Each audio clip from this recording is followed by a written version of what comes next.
She thought it was just another job. A simple nanny position to help her survive.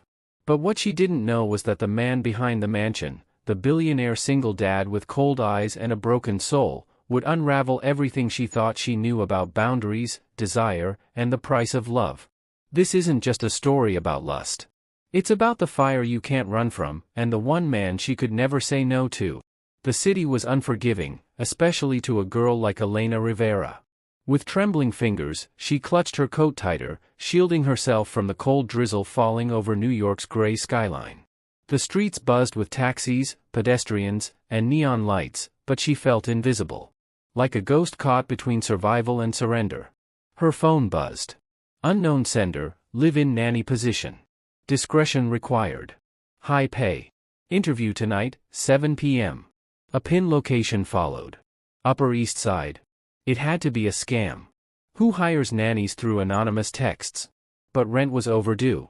Her college dreams were long buried under student debt. Her mother was gone.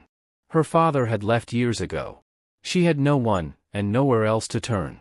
By 6:50 p.m., Elena stood outside a towering black gate in the wealthiest part of Manhattan.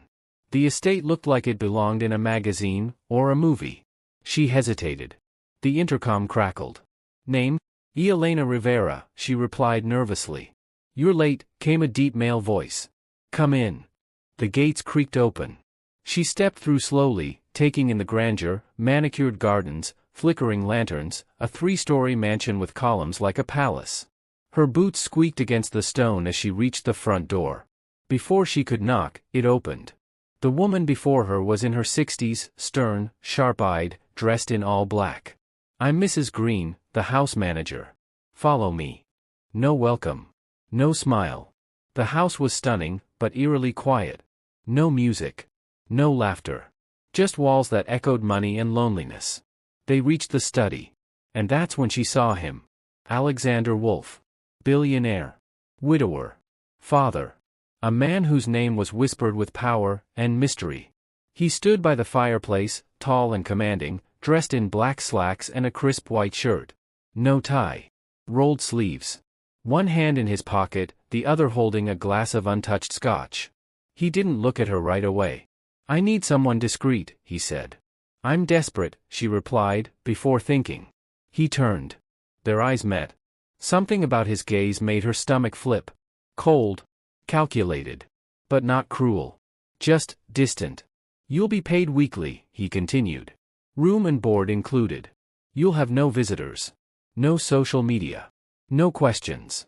Elena blinked. May I ask, why me? Because you have nothing to lose, he said flatly. And sometimes, that's the kind of person I need. The interview lasted 10 minutes. No paperwork. No background check. Just her word, and his conditions. That night, she moved in.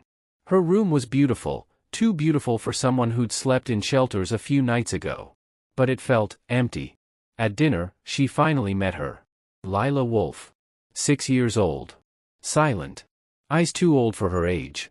She clung to her stuffed rabbit, refusing to speak. Refusing to eat unless her father was in the room. Alexander didn't say much. He nodded at Elena, sat beside his daughter, and quietly cut her food. No hugs. No bedtime stories. No warmth. But Elena saw it, the way his hand trembled when Lila looked sad. The way his jaw clenched when she turned away. He was a man grieving silently. After dinner, Elena tried to speak to Lila, but the child only whispered, Are you going to leave too? Elena's heart broke. No, she promised. I'm not going anywhere. But that night, as she lay awake in the mansion silence, she knew she had entered something far deeper than a job. She had walked into the ruins of a broken home, and unknowingly, into the orbit of a man whose grief came with secrets. And danger. The mansion had rules, unspoken ones. No loud laughter. No personal questions. No lingering glances. But the biggest rule? Stay out of his world. At first, Elena followed that rule. She did her job. Woke Lila up. Braided her hair. Made sure she ate. Coaxed small smiles from her. Taught her to read out loud. She saw color return to the little girl's cheeks. But Alexander? He remained an untouched portrait behind a wall of money, meetings, and isolation. He was always working. Sometimes in his glass-walled office upstairs. Sometimes in the West Wing where staff weren't allowed. The man was never idle, but never present either. Even during dinners, he sat stiffly across the table, answering calls, checking numbers, staring at his untouched glass of wine. And then one night, it changed. It was 2:14 a.m. when she heard footsteps downstairs. Curious, she crept from her room. The hallway glowed dimly with light. In the study, Alexander sat with his head in his hands. No suit. Just a black t-shirt. His jaw unshaven. His hair disheveled. A bottle of whiskey beside him.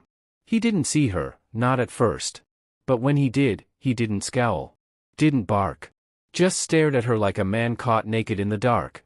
I couldn't sleep, Elena said gently. Neither could I, he muttered. It's her birthday today. She hesitated. Your wife? He nodded slowly. 3 years ago, she died. Car accident. My fault. I made her drive that night. I was angry. She wanted to leave. So I let her. Elena stepped forward. That wasn't your fault. I gave her the keys. I watched her walk out that door. The silence grew heavy. He looked up at her, eyes stormy. You ever lose someone and think, maybe you deserved it? Elena's throat tightened. Yes. He studied her. You? My mother, she said. Cancer. I couldn't afford her treatment. I was 17. I watched her die slowly while working night shifts. Their pain met like mirrors, fractured, sharp, but familiar. Alexander stood, walked to the window, and said, You're not like the others. The ones I hire. The ones who smile with their hands out. I'm not here for your money, she replied. Then why are you here? She didn't answer. Because the truth was, she didn't know anymore. It wasn't just a job now. The way he carried his grief. The way he looked at Lila like she was both his salvation and his punishment. The way his voice softened around Elena, only when no one else was around. It pulled her in. The next few weeks were different. He joined them at breakfast. He helped Lila with her art projects. He even smiled once, just once, when Lila sang a song Elena had taught her. That smile wrecked her. But just when Elena thought she was breaking through his walls, he pulled away again. You're getting too close, he told her one evening. To Lila, she asked. To me. She looked at him, heart pounding. Is that a bad thing? I don't have room in my life for distractions, he said coldly. She stepped forward. I'm not a distraction. You're a temptation. He said it like a confession, angry at himself for feeling it. That night, she sat on her bed, shaking. She didn't want this. Not lust. Not confusion. Not falling for a man who couldn't even admit he was broken. But the way he looked at her, like he wanted to ruin her and protect her at the same time, it was unbearable. Then came the fire alarm. A burnt pie in the kitchen. Smoke detectors screaming. Elena rushed in, flustered. And there he was, standing shirtless in boxers, having just run down from his room. They stared at each other in the haze. He stepped forward, eyes locked on hers. She whispered, It's just the oven. I don't care. And then, he kissed her. Slow. Deep. Hungry. Her back hit the fridge. His hands buried in her hair. Their mouths moving like they'd waited lifetimes for this moment. When they pulled apart, breathless, he rested his forehead against hers. This is a mistake, he whispered. She nodded, lips swollen. I know. But neither moved. Because some mistakes feel better than any truth you've ever known. The night was darker than usual. The clouds hung low, pressing on the mansion like a secret waiting to explode. Elena lay in bed, wide awake, the taste of his kiss still lingering, like something stolen, something forbidden. She wasn't supposed to fall. Not for him. But she had. And now, everything was different. A soft knock echoed on her door. Not firm. Not commanding. Just hesitant. She got up, heart thudding, and opened it slowly. There he stood. Alexander Wolfe. In a black t-shirt, gray sweatpants, and barefoot, looking nothing like the billionaire the world feared. In that moment, he wasn't powerful. He wasn't untouchable. He was just a man. I can't sleep, he said quietly. She stepped aside without a word. He entered slowly, like even he wasn't sure what he was doing. The room was small, nothing compared to his. But warm. Human. Safe. They sat on the edge of the bed, side by side, the silence pulsing between them. I didn't come for this, he said. This wasn't supposed to happen. I know, she replied. Me neither. He looked at her. really looked like he was seeing her without his armor on. Her messy bun. Her bare shoulders. The tiny scar above her eyebrow. Since the night you walked in, he said, I've felt something I haven't felt in years. She didn't speak. Couldn't. His voice dropped. But if I touch you tonight, I won't be able to go back. Her eyes met his. Then don't go back. That was it. The floodgates broke. His mouth crashed onto hers, hands hungry and unsure. Years of grief and guilt poured into that kiss.